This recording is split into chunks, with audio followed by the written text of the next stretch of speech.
Ah, c'est bon. Alors, Kinshasa revêt ou Kinshasa porte une nouvelle robe. La nouvelle robe, c'est avec le général Kasongo Kabwiki de service national.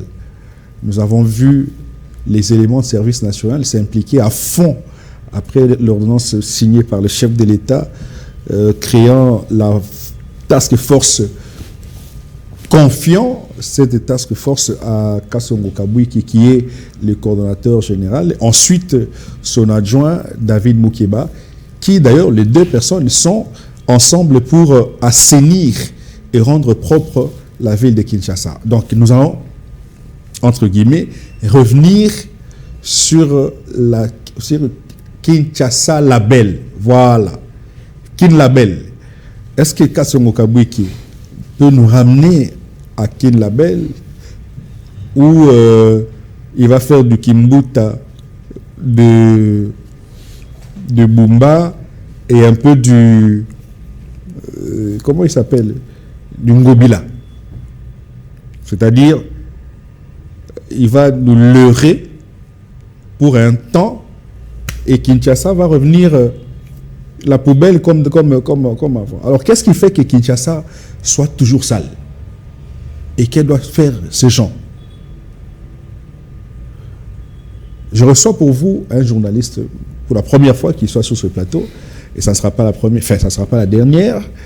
Elias Lokesso, il est directeur général adjoint de la chaîne, c'est quoi encore la chaîne? Télénews RDC.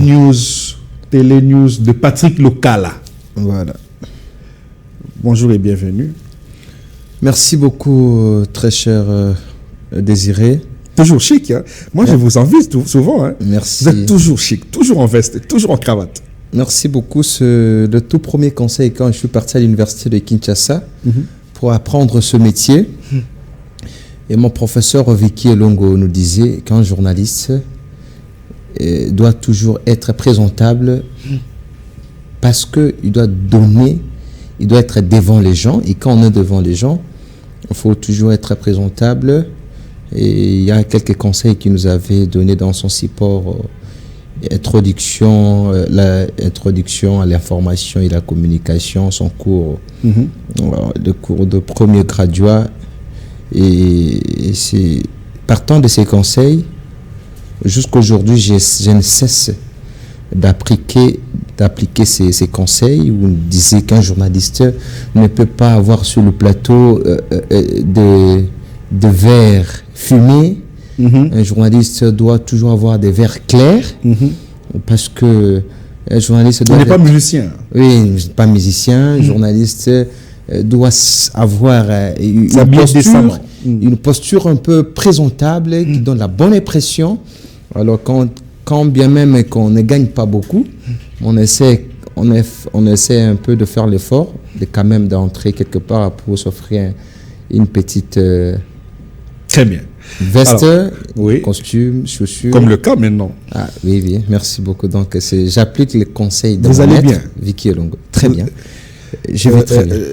Télénews va bien aussi?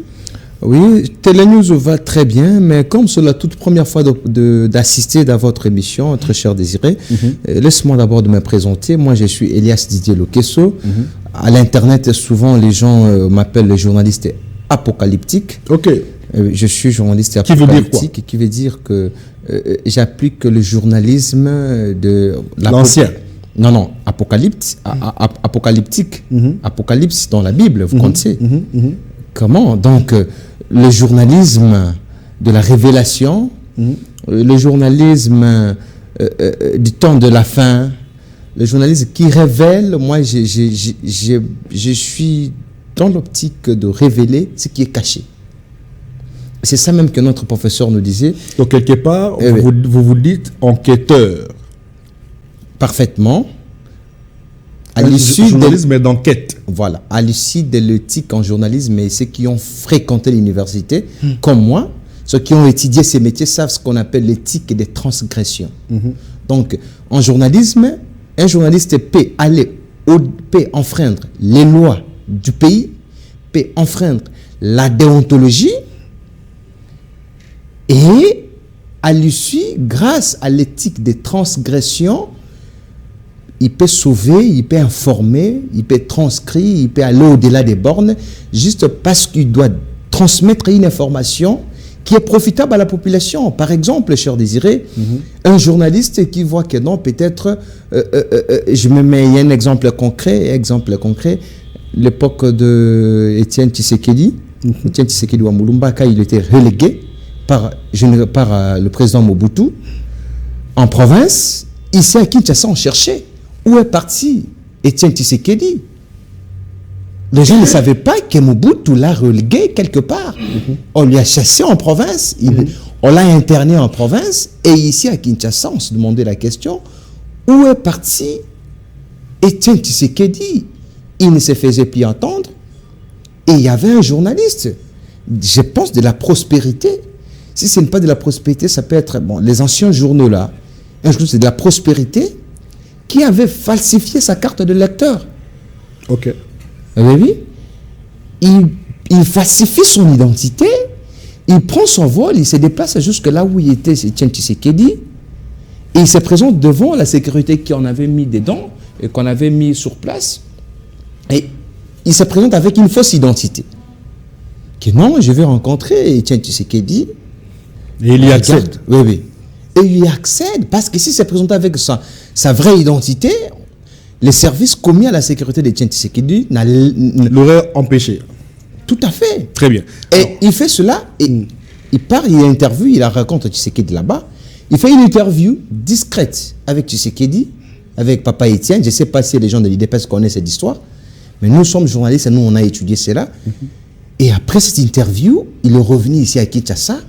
Et le matin, parce qu'à l'époque, c'était le journal papier qui faisait la une. Et le matin, c'était cette interview qui faisait la une ici à Kinshasa. Où avec une révélation. Où un journaliste fait la révélation là où se trouve Étienne Tshisekedi, avec une interview concrète. Et pas, il était menacé. Il était très, très menacé par le service de sécurité. Ici à Kinshasa, il y avait une organisation internationale qui était venue à son secours, qui l'avait pris, lui a ramené à l'étranger. Et jusqu'aujourd'hui, ce journaliste vit en étranger. Je ne sais pas, je dois me documenter encore s'il est toujours en vie. Et il était parti à l'étranger, on l'a répatrié à l'étranger pour sa sécurité. Et jusqu'aujourd'hui, ce journaliste avait reçu des prix et des prix au niveau international parce qu'il avait fait le travail comme il se doit. Il a enfreint les lois, il a falsifié son identité, juste parce que pour répondre aux besoins de la population. Et c'est ça le journalisme que nous faisons maintenant. Le journalisme est tout près de la population. Exactement. Voilà. Alors, monsieur Lokeso, vous vivez à Kinshasa, tous nous vivons à Kinshasa, mais on a l'impression que Bumba plutôt n'a pas su gérer la ville de Kinshasa. Et le chef de l'État a alors pris une ordonnance, la nouvelle ordonnance nommant Kassongo Kabwik et puis David Moukeba comme les dirigeants d'une task force pouvant assainir et sécuriser la ville de Kinshasa. Le travail a commencé déjà. Le chef de l'État a fait une descente, la première descente pour inspecter comment il travaille. Vous, à votre niveau, comment vous trouvez non seulement la task force dirigée par les deux personnalités précitées, et puis le travail qui est fait sur terrain? Merci beaucoup, très cher Désiré. Je suis l'homme le plus heureux. C'est pour la première fois, je pourrais dire, qu'une ordonnance présidentielle produise des effets positifs. Ok. Voilà. Ça, je dois être pour la première honnête. Fois.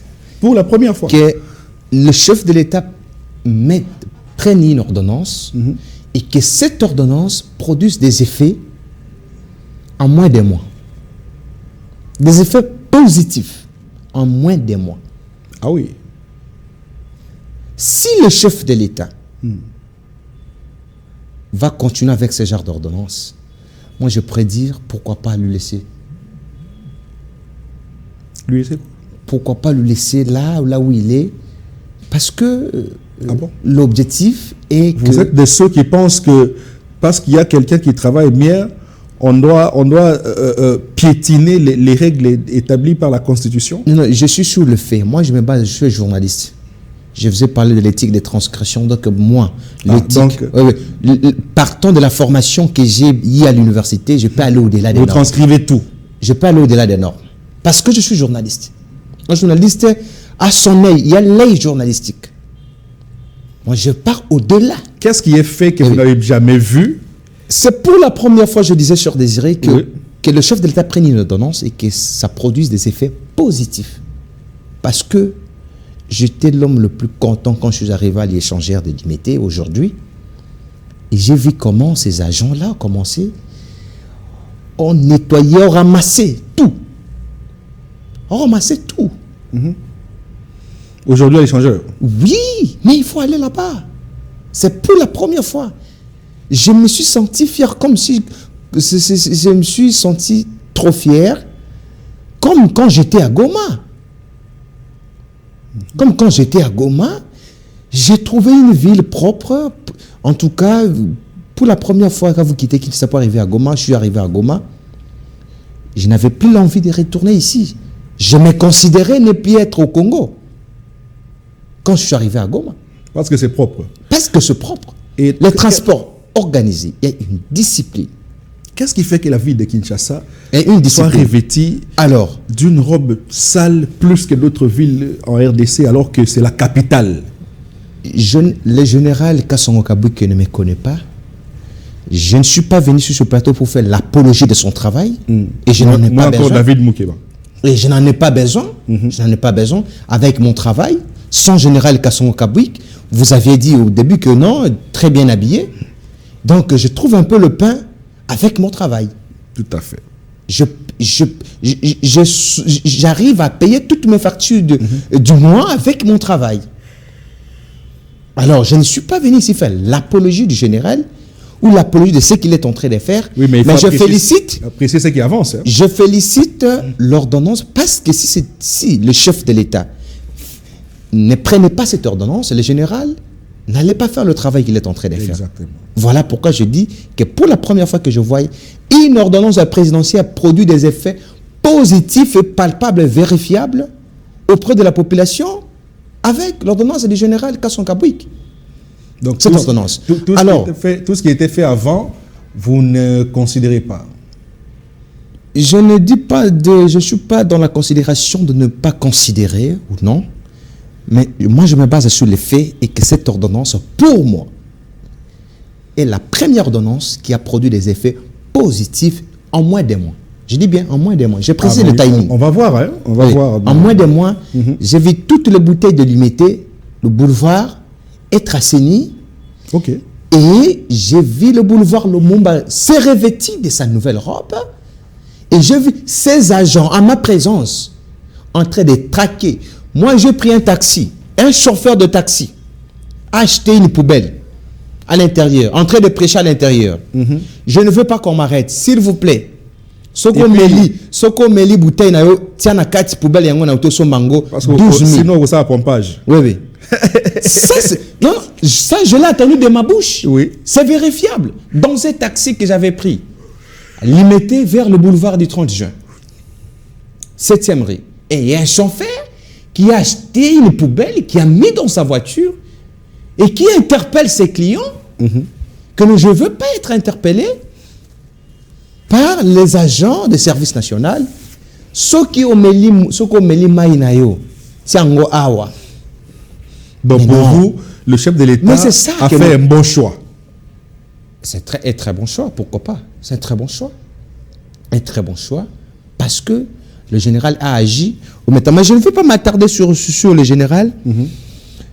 Très cher Désiré, je vois que le pays est en train quand même de sortir de ses carcans. Pourquoi je dis cela? Parce que aussitôt le chef de l'État confie la mission à général Kasson Kabouik, mais on doit retourner en arrière avant que cette ordonnance vienne. Nous avions vu, j'étais journaliste, il y était un jour où le ministre de la Communication et des Médias, Patrick Mouyaya, qui nous a appelés dans un briefing. Et je pars dans un briefing, ce service nous envoie un message que vous devez venir dans un briefing parce que le ministre de la Communication va recevoir le ministre de l'Environnement Marie Nyangué. Ah, ok. Je pense que j'étais avec vous, le professeur Marie Nyangué. Oui. Nous étions nous deux dans ce briefing et j'étais ému. La ministre ne me connaît pas. Je ne connais pas non plus la ministre. Mais j'ai été ému d'attendre de la bouche du ministre qu'elle vient de finir la loi sur l'assainissement. Elle a dit oui. Elle a dit que c'est pour la première fois, bon, c'est pas elle a dit, mais pour moi, je considère que depuis que ce pays a existé, on a eu des dirigeants qui dirigent ce secteur, l'assainissement. Le prédécesseur ou la prédécesseur du ministre Marie Nyangué, c'était F. Bazaïba, qui était là, mais qui n'a pas su donner au pays la loi, un cadre organique régissant ce secteur. Mais grâce, apparemment le chef de l'État commence à prendre des ordonnances qu'il faut. Oh. Ouais. Mais elle est là il y a longtemps. Non, apparemment, parce que si le chef de l'État ne prenait pas l'ordonnance, c'est normal, la ministre Marie Nyangué, comme ministre de l'Environnement, le pays n'allait pas avoir une loi sur l'assainissement. Parce que moi qui vous parle ici, moi je suis le chargé, je suis le cofondateur et le chargé de communication de l'organisation du réseau congolais de gestion des déchets, RECOGED, conduit par le professeur Pierre-Albert Ngwelele, docteur en environnement à la santé publique à l'Université libre de Bruxelles. Moi, je suis cofondateur et chargé des communications de cette organisation non gouvernementale, et où le professeur Afroli a écrit même des livres, a écrit un livre en disant que non, les déchets tueurs silencieux à Kinshasa. Pourquoi il a écrit cet ouvrage? Parce qu'il a dit, après ses investigations, il a constaté que les pays n'avaient pas un cadre organique régissant le secteur de l'assainissement. On n'avait pas une loi sur l'assainissement ici en RDC. Donc, depuis que le pays a existé, on n'a jamais eu une loi sur l'assainissement, mais on a déjà eu des ministres d'environnement dans ce pays. Pendant autant d'années d'ailleurs. Depuis que ce pays existe. On n'a jamais eu. On a eu des décrets. Oui. Là, nous savons très bien que le pays avait eu des décrets à l'époque de Mobutu, à l'époque de... J'oublie son nom. Mais on n'a jamais eu, cher Désiré, une loi sur l'assainissement. Quand vous jetez la bouteille, comme le général est en train maintenant de faire ce travail, quand on jette les bouteilles, il n'a pas de sentence. La personne qui jette des bouteilles, est-ce que sera punie, oui ou non? On ne sait pas encore. On n'avait pas ce cadre organique. Mais c'est pour la première fois, j'étais très ému dans ce briefing que nous étions, vous et moi, je ne vous apprends pas, vous étiez là, en train d'écouter ce que la ministre était en train de dire. Et vous l'avez cru? Et je crie, c'est la deuxième fois que je fasse... Monsieur Bunga, est-ce que nous pouvons avoir la photo de l'image de Madame la ministre de l'Environnement, parce que c'est très important. Il faut que la personne... Ah, voilà. Elle est là. Il faut que la population la voie. Cette ministre, elle ne me connaît pas. Je n'ai jamais eu le temps de parler avec lui. Je ne l'ai jamais interviewé. Mais en tout cas... Son Excellence, le professeur Marie Nyangué Ndambo. C'est grâce à cette dame que vous voyez sur l'écran que nous avons eu aujourd'hui. Aujourd'hui, le pays, elle vient de finir la loi sur l'assainissement. La loi est déjà finie. C'est déjà fini. C'est déjà fini. C'est déjà fini. Et la loi est déjà transmise à l'Assemblée nationale. On attend que l'Assemblée nationale revienne. La session, je pense que la session de septembre, car l'Assemblée nationale va encore, parce que maintenant l'Assemblée est en congé, ils sont en vacances parlementaires. Si, peut-être, mais même si nous attendons très bien que, comme nous savons très bien que le président de l'Assemblée nationale aime soutenir de bonnes initiatives, j'ai l'impression que l'Assemblée nationale peut même convoquer une session extraordinaire et pour mettre en place cette loi, pour discuter, pour qu'on appelle la ministre, qu'elle vienne au Parlement défendre la loi et puis que l'Assemblée nationale adopte la loi pour la renvoyer à la Chambre haute du Parlement, au Sénat, et après le Sénat va envoyer au président de la République pour que cette loi puisse être promulguée incessamment. Pourquoi j'ai mis le mot incessamment, cher Désiré? C'est parce que cette loi mérite d'être promulguée rapidement pour accompagner la vision du général Kassongo Kabwik. Ok. Donc, la dame Marie Nyange travaille des connivences avec Kassongo Kabwik, mais sans qu'il y ait le rapport direct. Voilà, sans qu'il y ait le rapport direct. Parce que si aujourd'hui le président de la République ou l'Assemblée nationale ou Aimé Boji convoquait une session extraordinaire rapidement pour amender, pour que les parlementaires discutent, valident la loi sur l'assainissement qui, selon mes informations, se trouve déjà au bureau de Samalou Kondé. Déjà au bureau de Samalou Kondé, parce que la loi était déjà déposée à l'Assemblée nationale. La ministre attend que l'Assemblée nationale puisse fixer la plénière pour qu'elle vienne défendre et que ça puisse passer au Sénat et puis que la loi puisse être promulguée au Sénat, puisse être discutée au niveau du Sénat et puis renvoyée sur le président de la République pour sa promulgation. D'où j'invite. Elle vise quoi en réfléchissant sur une loi sur l'assainissement? Mais parce que, comment vous savez très bien, le chef de l'État, combien de fois le chef de l'État a parlé concernant l'assainissement? Oui.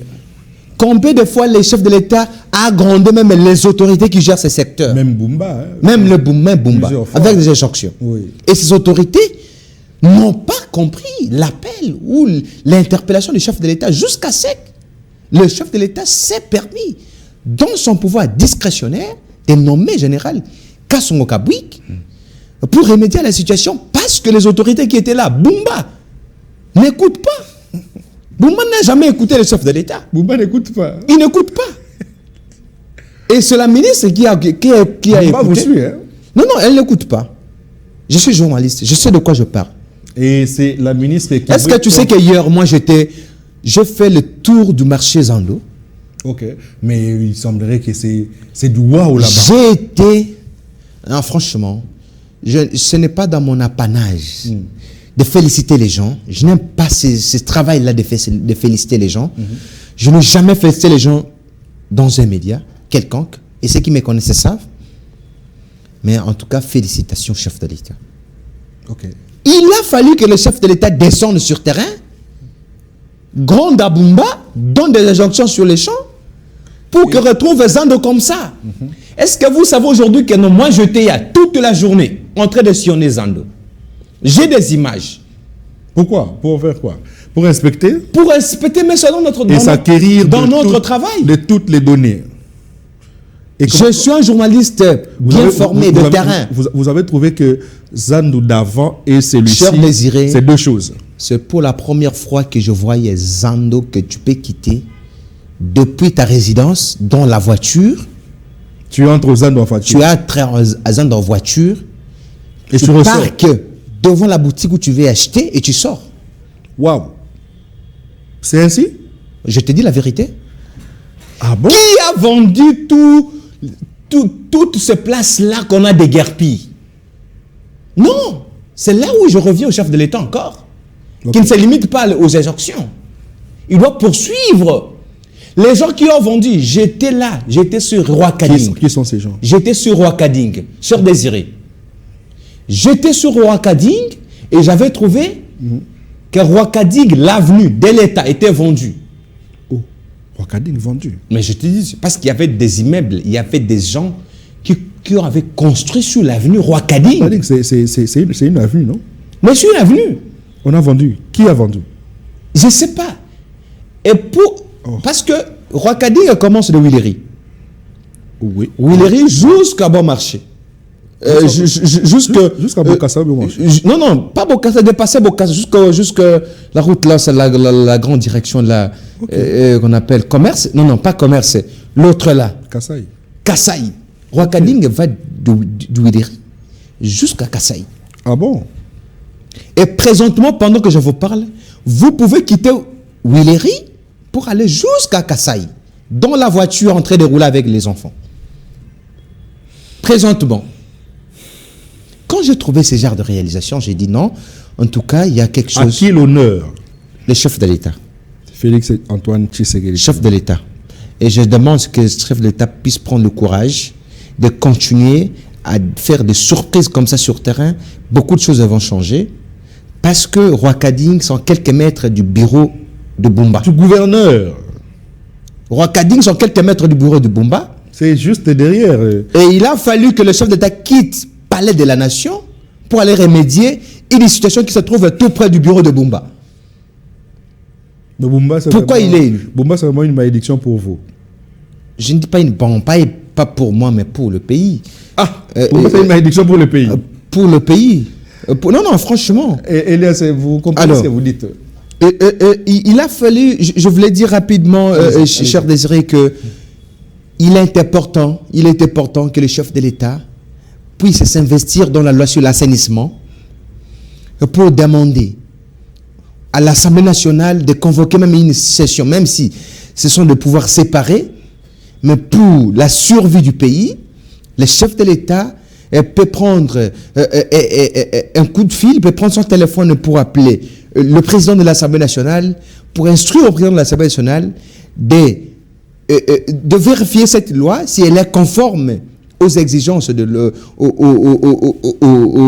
à la vision du développement du pays, qu'on puisse facilement promulguer cette loi pour que cette loi puisse appuyer le travail que fait le général Kassongo Kabwiki. Très bien. Parce que on n'a pas encore un cadre organique qui définit ce secteur de l'environnement ici en RDC. Vous pouvez lire, je vous ai dit ici, cher Désiré, que je suis le chargé de communication du réseau congolais de gestion des déchets. Comment vous gérez les déchets en question? Oui, c'est une organisation non gouvernementale. Ah, okay. Nous avons fait des rapports, nous avons fait des émissions, nous avons fait des dénonciations concernant cela. Même le professeur Pierre-Albert Ngwelele milite jusqu'aujourd'hui que les pays doivent avoir les états généraux sur l'assainissement. Et c'est ça que je propose à la ministre de l'Environnement de convoquer rapidement, pendant que le travail est en train d'être fait, est remarquable ici à Kinshasa, que le pays puisse avoir rapidement les états généraux de l'environnement ou de l'assainissement pour que toute la province, qu'on sorte des résolutions qui peuvent accompagner le travail que fait le général Kassongo Kabwiki et puis la ministre de l'Environnement, Marie-Thérèse Ndambo. Voilà. Nous sommes en fin de l'émission. Malheureusement, il y a une émission juste après nous. Okay. Les invités sont là. Regardez votre caméra et... Non, s'il vous plaît, Désiré. Allez-y. Avant que je regarde la caméra, j'aimerais qu'on discute. Vous êtes un journaliste comme moi, et vous êtes un journaliste que j'apprécie beaucoup, l'ami de Jean-Marie Kassamba. Merci. Vous assistez dans de grandes émissions, comme les Club 50. Merci. Vous savez comment décrypter l'information, vous savez comment analyser l'information. Tout à fait. Et ce que je vous dis, je pense que peut-être vous pouvez avoir le temps d'ouvrir une enquête sur ce que je vais dire. Okay. Et je demande là, la ministre de l'Environnement, selon nos informations, il y a des gens qui veulent à tout prix saper le travail que fait la ministre de l'Environnement.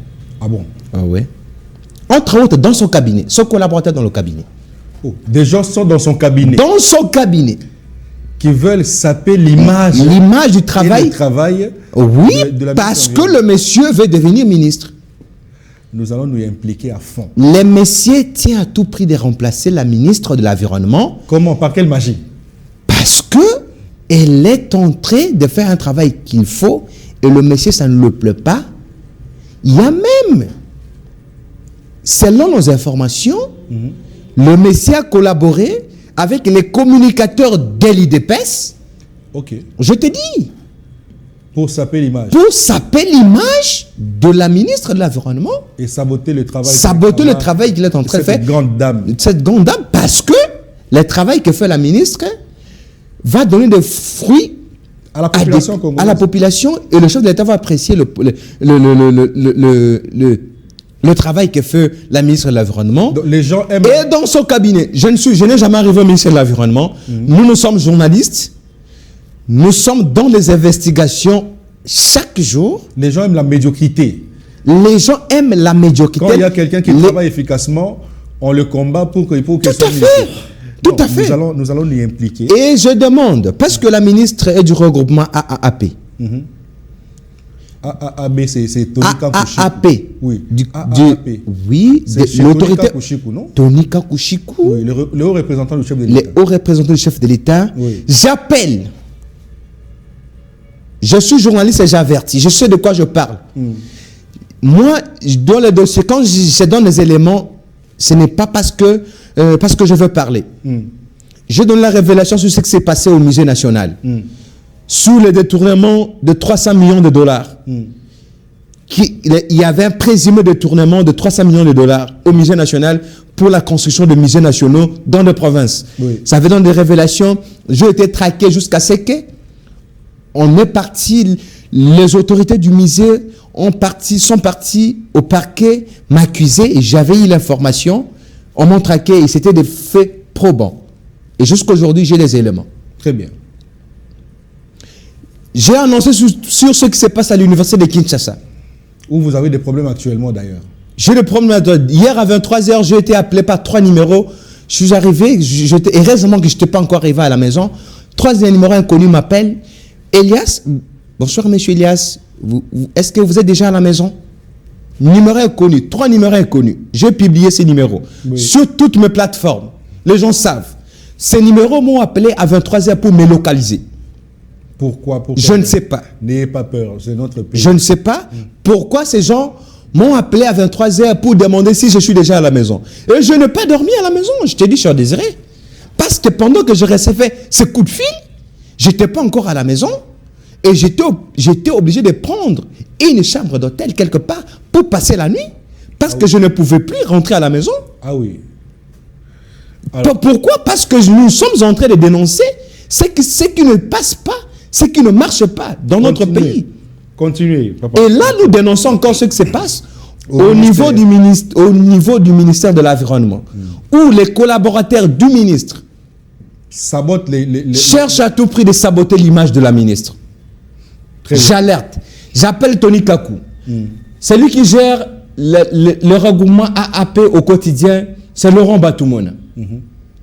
C'est Laurent Batoumona qui est le président du regroupement, c'est lui qui gère les affaires courantes de ce regroupement. J'appelle à M. Laurent Batoumona de se prégner sur ce qui se passe au niveau du ministère de l'Environnement parce que le ministre de l'Environnement est du regroupement AAP. Et j'appelle à toutes les autorités, Lambert Mende, qui est souvent porte-parole de ce mouvement, de ce regroupement politique. J'appelle à Lambert Mende, à Tony Kakushiku, à monsieur Laurent Batoumona de s'investir sur ce dossier pour savoir qu'est-ce qui se passe, pourquoi il semblerait son directeur de cabinet ne partage pas. Il semblerait, je dis, selon mes informations, il semblerait que son directeur de cabinet cherche à tout prix d'être ministre, cherche à tout prix de devenir ministre de l'Environnement. Oh, donc, vous parlez ici du directeur de cabinet. Selon mes informations, je parle, il semblerait même, parce que mes enquêtes sont toujours en cours, mes enquêtes sont toujours en cours, le directeur de cabinet, selon mes informations, semble combattre son chef. Très bien. Alors, Pesté. une minute, moi je conclus. Oui. Je connais Tony Kakushiku. C'est un homme droit, un homme très droit. Le haut représentant du chef de l'État, c'est quelqu'un de très droit et qu'il faudra que son organisation politique ou sa famille politique soit aussi organisée comme lui.